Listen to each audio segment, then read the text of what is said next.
دولتا ترک آداگر کر کل همبری بر خودانا گریلاین آزادی به چار مایه و بالا فرین شروع چکین قدخه گری ایریشی هرمین پاراستنه ین مدیای دکه پدکه دوان ایریشانده هفکاری به دولتا ترک ردکه او رید ده دولتا ترک آداگر کر تکلداری هفکاریا پدکه به دولتا ترک ره هفسروک یکیتیا ایزیدیان آحفرینی سلیمان جعفر دیار کرکو با آرمانجا تونه کرن و پارچه کرنا کردان دولتا ترک به هفکاریا پدکه ایریشی گریلایان دکه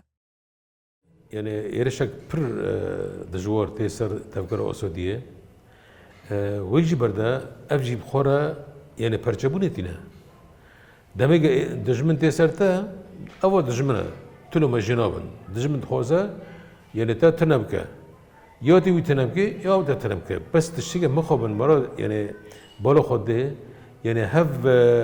دجبرية إيه بدك دج تفكر أسودية أفجي نت قبول كرن يعني نه اگر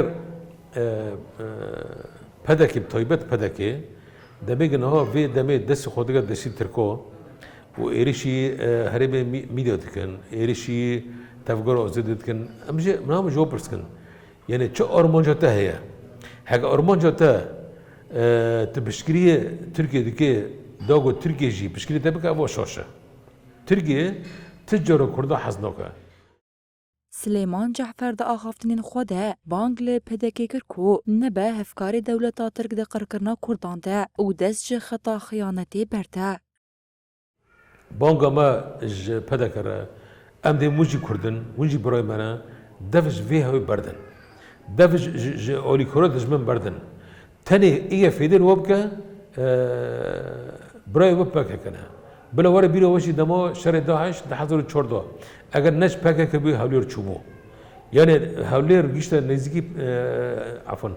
داعش گیشت نزدیکی هولیر 23 کیلومتر مان قدربازي هولير با يل بيشي سكنيه پاکه کبون وبرز مسعود برزاني بخوا چو زيارتا رايدار پاکه كر وسپاسيا وانكر ام حاجت وينه ام حاجت یک دستیا پاکه و ینکه و همو پرد کردانه